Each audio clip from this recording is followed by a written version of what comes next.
পারবি না, সহজভাবে বুঝে নিস। তোর মা যেটা বলেছে তার বংশধরের কথা বলেছে, তার জন্ম হয়েছে বাঁদর থেকে। আমি যেটা বলেছি আমার বংশধরের কথা, আমার জন্ম হয়েছে ভগবান থেকে। তো সেটাই হচ্ছে প্রসঙ্গ, গোত্র, গোত্রের প্রচলন।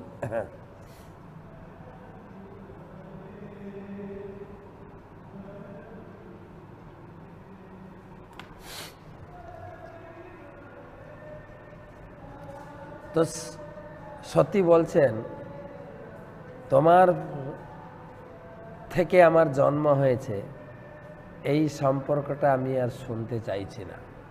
তোমার জামাই খুব সুন্দর করে আদর করে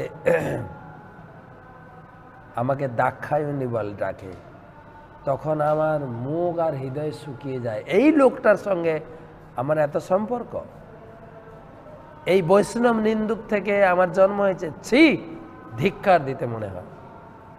দাক্ষায়ণী শব্দটা হচ্ছে রাজা দক্ষের কন্যা। পতি পত্নীর মানে যখন কখনো হাসি পরিহাস হতো, তখন শিব সতীকে দাক্ষায়ণী বলে সম্বোধন করতেন, এবং সেই শব্দটি তাকে দক্ষের সঙ্গে তার পারিবারিক সম্পর্কের কথা মনে করিয়ে দিত বলে তিনি অত্যন্ত লজ্জিত হতেন। কারণ দক্ষ ছিলেন সমস্ত অপরাধের মূর্ত বিগ্রহ। দক্ষ ছিলেন ঈর্ষার মূর্তিমান প্রতীক, কারণ তিনি অনর্থক শিবের মতো একজন মহাপুরুষের নিন্দা করেছিলেন। দাক্ষায়ণী শব্দটি শোনা মাত্রই তিনি বিষণ্ণ হতেন, কারণ দক্ষের থেকে তার শরীর উৎপন্ন হওয়ার ফলে তার শরীরও দক্ষের সমস্ত অপরাধের প্রতীক হয়েছিল। যেহেতু তার শরীর নিরন্তর অপ্রসন্নতার কারণ হয়েছিল, তাই তিনি তাকে ত্যাগ করতে মনস্থ করেছিলেন। এই বলে সতী মৌন হলেন। তখন মৈত্র মুনি বলছেন, মৈত্রেয় উবাচ ইত্তদ্ধরে দক্ষ মনুত্ত শত্রুহন খিতাবুদীচিং নিশসাৎ শান্তবাক স্পৃষ্টা জলং প্রতিদুকুলম সংবিত্যা নির্মিল্য দিগ্যোগ পথম সমাবিশত। মৈত্রেয় উবাচ ইত্তদ্ধরে দক্ষ মনুদ্দ শত্রুহন খিতাবুদীচিং নিশসাৎ শান্তবাক পৃষ্ঠা জলম পীতদুকুল সংবিত্তা নিমিল্য দিগ্যোগ পথম সমাবিশত।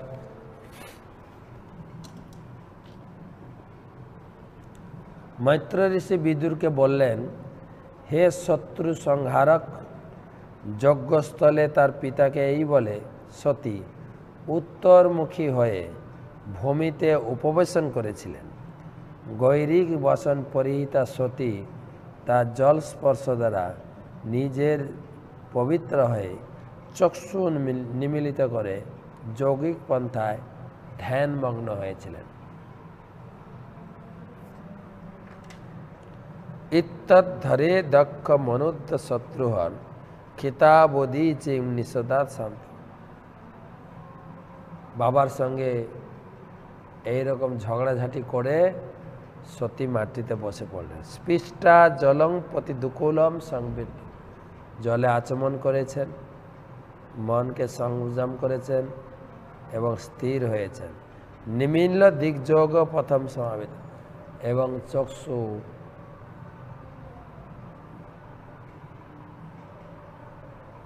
আঁখি নিমিলিতম করে তিনি ধ্যানে উপবিষ্ট হলেন।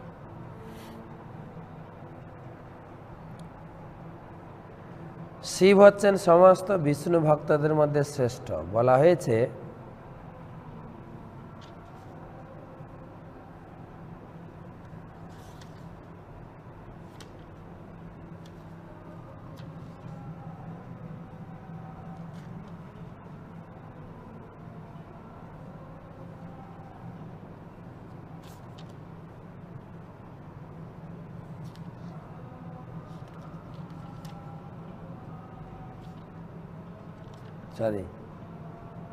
তাৎপর্য,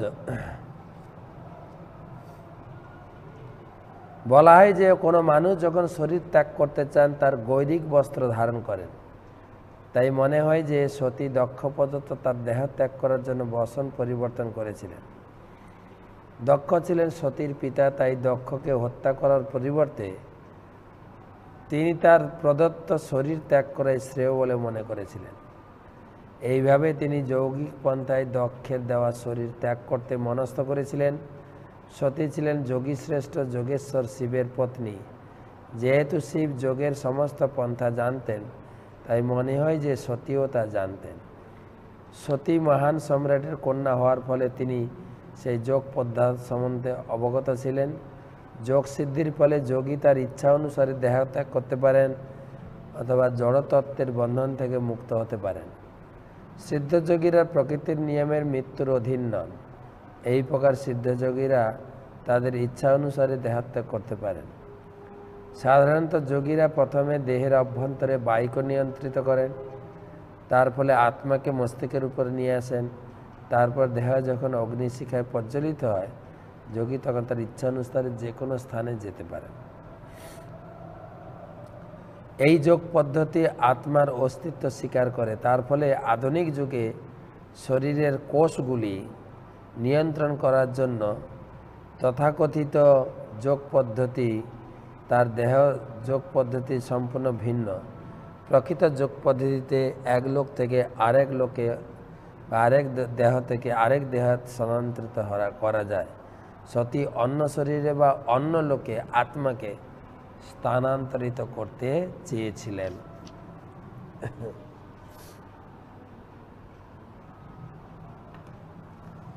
তো যাই হোক, এইখানে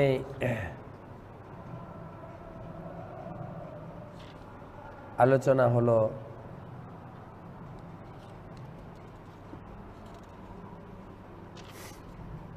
এর পরবর্তী শ্লোকে আলোচনা হবে কিভাবে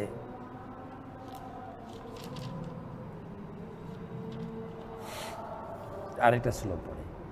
কিত্যা সমানা বলিনৌ জিতাসনা সৌদানমুত্থাপচনাভিচক্রতঃ শনৈর্হৃদি স্থাপ্য ধিয়রসি স্থিতম কণ্ঠাদ ভ্রুবর মধ্যম নিন্দিতানয়ত। কিত্যা সমানা বলিনৌ জিতাসনা সৌদানমুত্থাপচনাভিচক্রতঃ শনৈর্হৃদি স্থাপ্য ধিয়রসি স্থিতম কণ্ঠাদ ভ্রুবর মধ্যম নিন্দিতানয়ত। প্রথমে তিনি নির্দিষ্ট রীতি অনুসারে আসনে উপবেশন করেছিলেন। তারপর তিনি প্রাণবায়ুকে ঊর্ধ্বগামী করে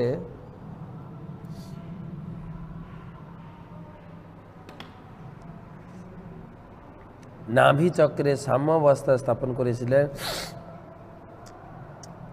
তারপর তিনি তার বুদ্ধি সহ প্রাণবায়ুকে হৃদয়ে, তারপর ফুসফুস মার্গে, তারপরে ভ্রূযুগলের মধ্যে নিয়ে গেছিলেন। ষটচক্র অভ্যাস আমরা আগে আলোচনা করেছি। যৌগিক পন্থায় দেহের ভিতর ষটচক্রে বায়ুকে নিয়ন্ত্রণ করে। বায়ুকে উদরে এবং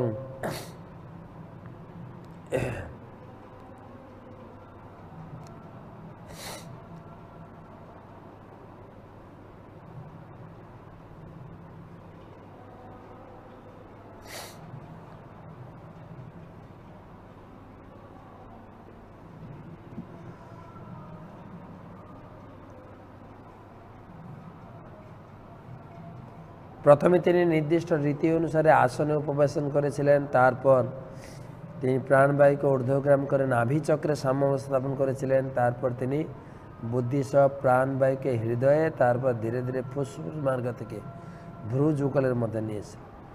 তো যৌগিক পন্থায় দেহের ভিতর ষটচক্রে বায়ুকে নিয়ন্ত্রণ করা হয়। বায়ুকে উদর থেকে নাভিতে, নাভি থেকে হৃদয়, হৃদয় থেকে কণ্ঠে, কণ্ঠ থেকে দুই ভ্রুর মধ্যে, ভ্রূযুগলের মধ্যে মস্তিষ্কের শীর্ষভাগে স্থাপন করা যায়। এটা হচ্ছে যোগ অভ্যাসের মূল কথা। প্রকৃত যোগ অভ্যাস করার পূর্বে যোগীকে আসনের অভ্যাস করতে হয়, প্রাণায়ামের দ্বারা ঊর্ধ্ব নিম্নগামী বায়ুকে নিয়ন্ত্রণ করতে হয়। এটি একটি মহান পদ্ধতি যা যোগের চরম সিদ্ধি লাভের জন্য অভ্যাস করতে হয়। কিন্তু এই প্রকার অভ্যাস এই যুগের জন্য নয়। এই যুগে কেউই এই প্রকার যোগ সিদ্ধি লাভ করতে পারে না। কিন্তু তা সত্ত্বেও কিছু মানুষ আসন করার অভ্যাস করে, যা হচ্ছে এক প্রকার শারীরিক ব্যায়াম। এই প্রকার ব্যায়ামের দ্বারা ভালোভাবে রক্ত সঞ্চালন করতে পারে এবং শরীর সুস্থ থাকতে পারে। কেউ যদি এই ব্যায়াম পর্যন্ত যোগ অভ্যাসে সীমিত রাখে তাহলে সে কখনই সর্বোচ্চ সিদ্ধি লাভ করতে পারবে না। কেশব শ্রুতিতে যোগের পন্থা বর্ণিত হয়েছে। সেখানে বলা হয়েছে প্রাণ শক্তিকে ইচ্ছা অনুসারে নিয়ন্ত্রণ করা যায় এবং দেহ থেকে আরেক দেহে অথবা আরেক স্থানে স্থানান্তরিত করা যায়। পক্ষান্তরে বলা যায় দেহকে সুস্থ রাখাই যোগ অভ্যাসের উদ্দেশ্য নয়।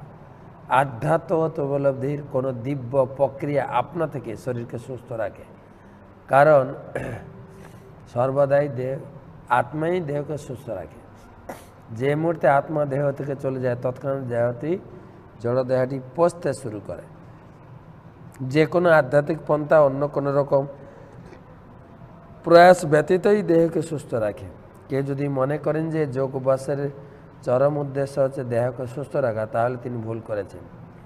যোগের প্রকৃত সিদ্ধি হচ্ছে আত্মাকে উচ্চতর স্তরে উন্নীত করা অথবা জড়জগতের বন্ধন থেকে মুক্ত করা। কোনো যোগী আত্মাকে উচ্চতর লোকে উন্নীত করার চেষ্টা করেন, যেখানে জীবনের মান এই লোক থেকে ভিন্ন, যেখানে জড়জগতের সুবিধা, আয়ু এবং আত্ম উপলব্ধির অন্যান্য সুযোগ সুবিধাগুলি অধিক। এবং অন্য যোগীরা চিৎজগতে বৈকুণ্ঠ লোকে তাদের আত্মাকে উন্নীত করার চেষ্টা করেন।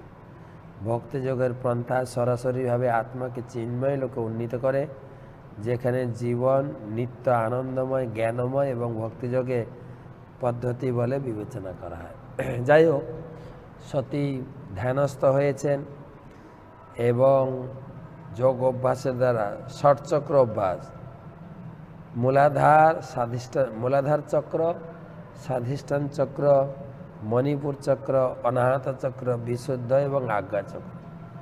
এই আজ্ঞা এখানে নিয়ে এসে আত্মাকে বের করে দেবেন, শরীর ছেড়ে দেবেন। তা আমরা এই 25 শ্লোক পর্যন্ত পড়লাম। পরবর্তী আমরা কালকে আলোচনা করব। আমি এখন গুরু মহারাজের সঙ্গে ভ্রমণে রয়েছি। গতকালকে এবং আজকে আমরা দুর্গাপুরে কাটালাম। কালকে এখান থেকে চলে যাব ধানবাদ। গুরু মহারাজ প্রায় 130 জন ভক্ত নিয়ে তিনি ভ্রমণে বেরিয়েছেন। তো বিভিন্ন জায়গায় প্রচার, দীক্ষা অনুষ্ঠান এবং গয়াতে মহাপ্রভুর চরণ প্রতিস্থাপন করা হবে। এভাবে ধীরে ধীরে আমরা আজকে দুর্গাপুরে থাকছি। কালকে আসানসোল হয়ে ধানবাদ থেকে, রাঁচি থেকে পাটনা এবং পাটনা থেকে আমরা গয়া যাব। এইভাবে প্রায় আগামী 20 তারিখ পর্যন্ত, 19 তারিখ পর্যন্ত গুরু মহারাজের সঙ্গে থাকছি, গুরু সান্নিধ্যে থাকছি। তো সেখান থেকে আপনাদের সঙ্গে পাঠে যুক্ত হব, সেখান থেকে পাঠ করব। তো কয়েকটা প্রশ্ন এসে জমা হয়েছে, প্রশ্নগুলো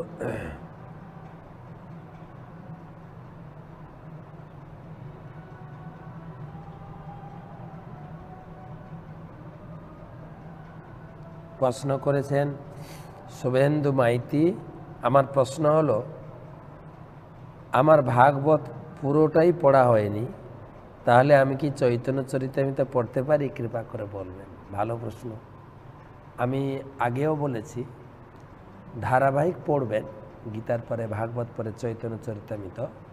তো কখনো কখনো তিথি বা উৎসব অনুষ্ঠানে আপনি চৈতন্য চরিতামৃত পড়তে পারেন। যেরকম আমরা পড়লাম গত কয়েকটা ক্লাসে চৈতন্য মহাপ্রভুর আবির্ভাবের মূল কারণ আদি লীলা থেকে পড়েছি। তারপরে আমরা পড়লাম রামানন্দের রায়ের কাহিনী, শুনিয়েছি রামানন্দ রায় যে কীভাবে মহাপ্রভুর সঙ্গে তার আলোচনার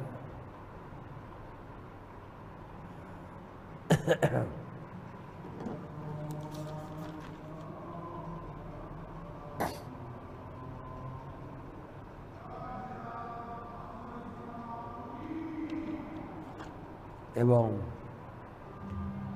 মূল শিক্ষা কি দিয়ে গেলেন, ভক্তি তত্ত্বের সর্বোচ্চতা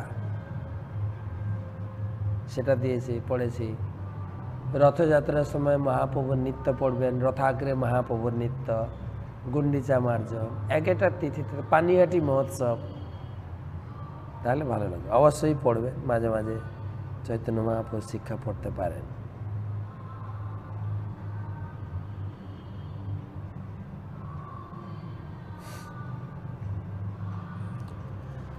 শ্যামলী সাউ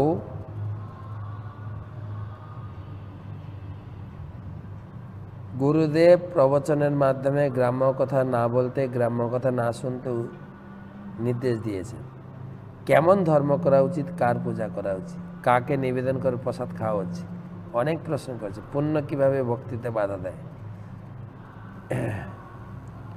এনেও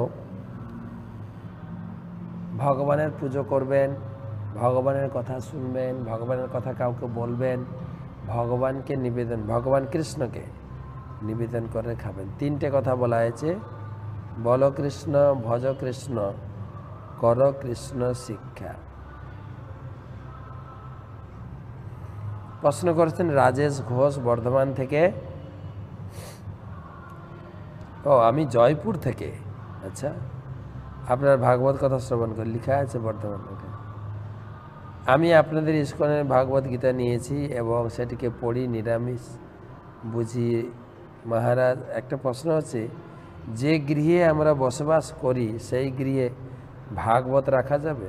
রাখবেন, তবে এমনভাবে রাখবেন যাতে আমাদের পা না লেগে যায়।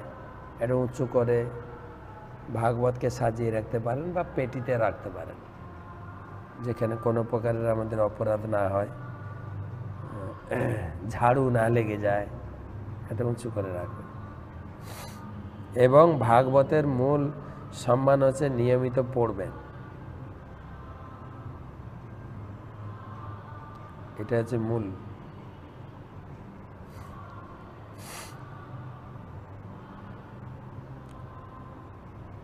প্রশ্ন করেছেন, নাম নেই, আপনার চরণে শতকোটি প্রণাম। মহারাজ, আমার প্রশ্ন হলো, পৌর্ণমাসীকে, বৃন্দাবনে পৌর্ণমাসী হচ্ছেন যোগমায়া,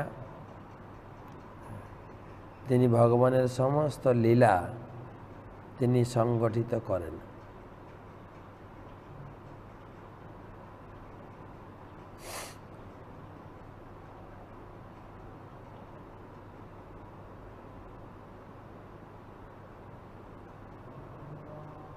প্রশ্ন করেছেন,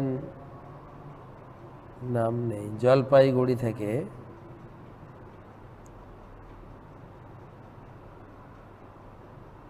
বলছি যে মহারাজ, আমি নতুন ভক্ত, প্রতিদিন গীতা পাঠ করি, আমার মনে খারাপ চিন্তা কেন আসে, যদি কৃপা করে বলেন।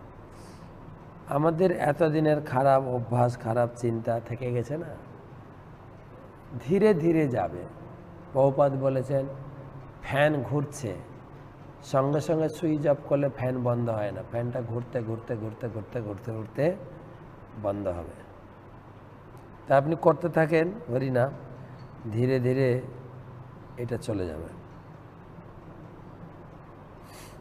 প্রশ্ন করেছেন সায়ন ঘোষ, উত্তর 24 পরগনা। আমার প্রশ্ন, রামনবমীর দিন দুপুর 12টার পর ভগবানকে অন্ন নিবেদন করে গ্রহণ করা যায়? অবশ্যই অন্ন লাগাবেন। আমাদের মন্দিরে অন্ন, শুধু অন্ন না, বিশাল মহোৎসব, ভগবানকে ভোগ লাগিয়ে অন্ন, ডাল, সবজি ভক্তদের মাঝে বিতরণ করা হয়।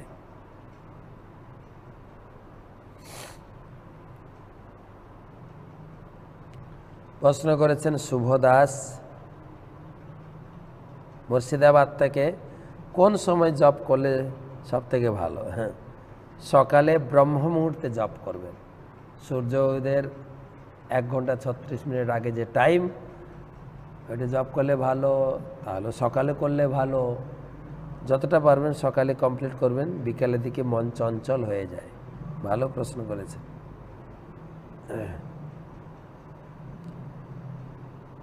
আমি কৃষ্ণ দাস মহারাজ, ভাগবতমের প্রশ্ন। মহারাজ, কেউ যদি ভগবানের আরাধনা করে সেই সঙ্গে জড়সুখ কামনা করে, পরস্পর বিরোধী অসঙ্গত কথাটা মানে কি? আরে কি বলা যায়? যদি বলা যায় আমি ঘুমাতে চাই এবং জেগে পড়াশোনা করতে চাই, দুটো অসঙ্গত। আপনি ভক্তি জীবনে উন্নতি হতে চাইছেন, জড় বাসনা চাইছেন, দুটো একসঙ্গে হয় না। আমি দিনে সূর্যও দেখব, রাত্রির অন্ধকারেও ঘুমাবো, দুটো একসঙ্গে হয় না। অসঙ্গত, সঙ্গত নয়, দুটো একসঙ্গে চাওয়া। লাস্ট প্রশ্ন।